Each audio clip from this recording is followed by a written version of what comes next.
Mic साहाଯ୍य शुणुवा समस्त श्रुति श्रोत्र मंडली को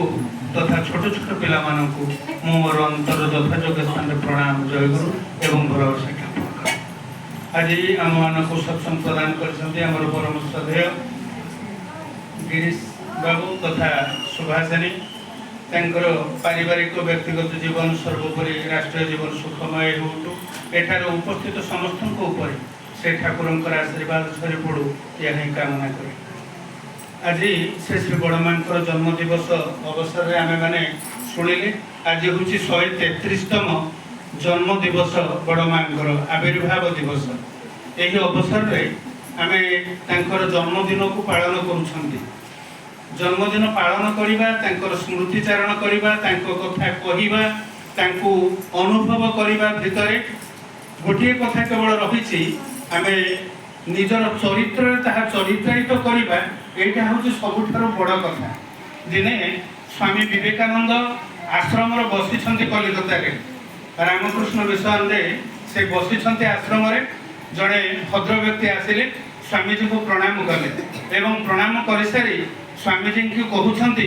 आज्ञा मु चाहूँगी जे सन्यासी हेबी बोली मु चाहूँगी। सेतबेले स्वामी विवेकानंद कहते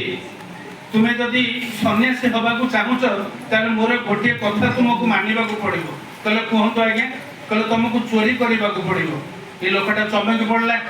कहला कौन कहले मु सन्यासी हेबी पुणी चोरी करी ये कथा केमिति कहले नाई नाई आज्ञा मोर सन्यासी हवा दरकार ना कि मु चोरी करने दरकार ना ये कथा कहला और चलीगला। कारण शिक्षित लोक जी बुझी ताकू बुझेवा दरकार ना जी न बुझी थाए बुझेवा पड़े। सेठी बसी अन्य शिष्य माने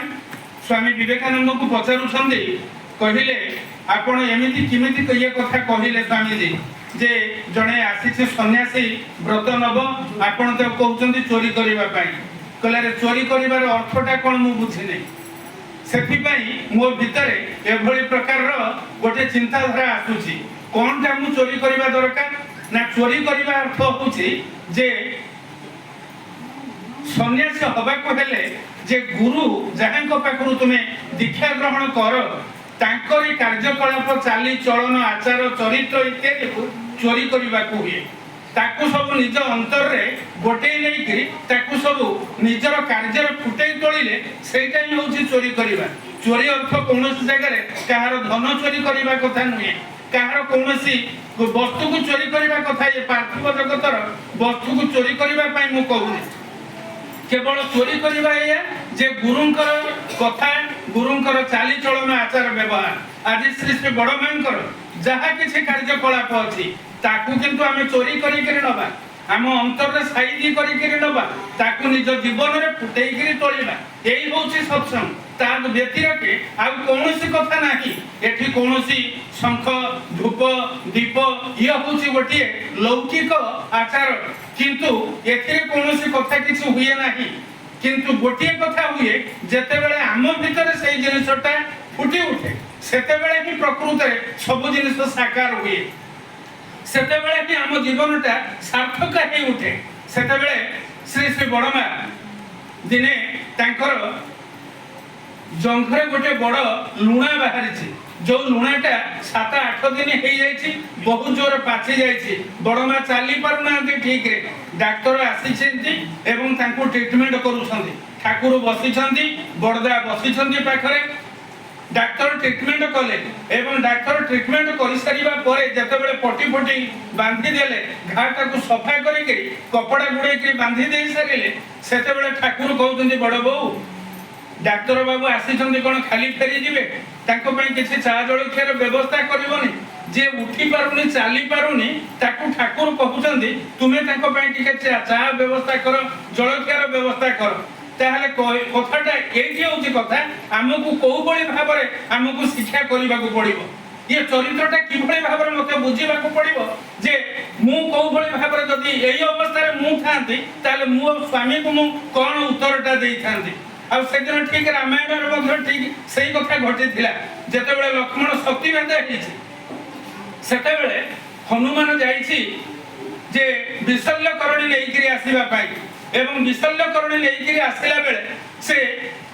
राम राज्य अयोध्यापुर देकर आसुची एवं सेतेबेले से विश्राम नबा स्थान रे सेतेबेले से भेटुची जे एई होउची रामंकर राज्य एवं एठारे जे तांकर मां अछंती तांकर परिवार परिजन अछंती तांको मु टिके भेटिबी एवं जेतबेले भेटिबा को जाउछंती सेतेबेले तांकर पूर्ण परिचय देइछंती कारण से माने जानि नाहंती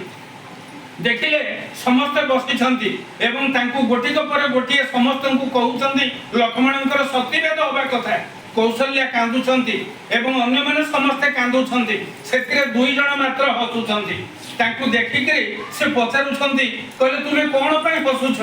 से जे वयस्क नारी के तांको पाखु जाई हनुमान प्रश्न पचारुछि तुमे काहे के हसुछ तुमे किए से ना मु होउची लक्ष्मणर मां सुमित्रा तुमे तुमर पुओ शक्तिभेद हेछि बंचिबो कि मरिबो ता ठीक नाही तुमे हसुछ ये कथा सुनि करी कहले मु सही कथा कहिथिली लक्ष्मण को जिबा बेले जे रामकर मृत्यु पूर्व जदि किछि हेइ जाय रामकर ता पूर्व तोर मरि जिबा दरकार अर्थात आमे रामायण पढुछंती किंतु राम चरित्रटा मो भीतर को जाएनी लक्ष्मणर चरित्र मो भीतर को जाएनी सेते सेइति पय मो हसुची जे रामकर कोଳରେ से मुंड देइकिरी सोइछंती आउ रामकर किछि क्षति होबा पूर्व से मृत्युवरण करिछि मोर से पुओटा मो कथाटा को रक्षा करिछि ये कथा सुनिकिरी कहउछंती धन्य तुमे माता तुमे कोभଳି भाବରେ मु तुमको प्रशंसा करिवि एवं आउ जण को जे अल्प वयस्क नारी के ताकू जाइकिरी पचारुछंती तुमे किए से ना मु होछि लक्ष्मणंकर स्त्री उर्मिला कहले तुमे काहे कि हसुछ कहले मु सेइति पय हसुछि मोर स्वामी होउछंती शेषनाग अर्थात जे कि महासमुद्र भितर शेषनाग ऊपर प्रभु अनंत शयन करिथांती सब बेले सोईकी रहिथांती आज से शेषनाग आज प्रभुंकर कोଳରେ सोईछंती ये कथाटा मु सुनिबा परे मु आनंदर अत्यंत गदगद होउची जे प्रभुंक कोଳରେ से आज सोईछंती ताले कुहंतु देखि से दुई जनक चरित्र आपण माने कोन शिक्षा लाभ करिवे खाली तांकरी कथा मुहे आपण जदि महाभारत भीतर को प्रवेश करिवे प्रत्येक गोटिए गोटिए मां मानकर चरित्र को जदि वर्णना करा जाय ठीक सेही भली भाबरे ठाकुरंकर लीला संगीने श्री श्री बड़मांकर जीवन अपरूप भाबरे अनुरूप भाबरे ठीक सेही भली भाबरे आ ठाकुरन को पचरा जाइतिला ठाकुर मध्य कहउतिले मु जदि पुरुष रूप हेइकिरी आसीछि श्री श्री ठाकुर मु जदि नारी रूप रे आसी थांती ताले श्री श्री बड़मांकर रूप रे आसी थांती ताले कुहंतु देखि एई जे सार्थक बंधुत्व होबा गोटे सार्थक बहुरे रूपांतरित होबा गोटे सार्थक झियरे रूपांतरित होबा तांकरी चरित्र को पढिले ही मनिष आपे आपे हेइ जाय ये सब कथा को मनिष शिक्षा लाभ करे एवं शिक्षा लाभ करी ताको कार्य रे परिणत कराए किंतु आमे माने कोन करंती प्रत्येक जिनिस ठीक भाबरे बुझा सुझा न करी आमे अनेक किछि कथा कहि देतांती किंतु श्री श्री ठाकुरंक पाखको आसिले से गोटी गोटी कथा प्रत्येक जिनिस को यथार्थ भाबरे बुझेई के प्रत्येक मनिष को भलो बाट को आनिबा पाई से चेष्टा करिथांती आ तो अनेक किछि कथा अछि ता से कथा गुडी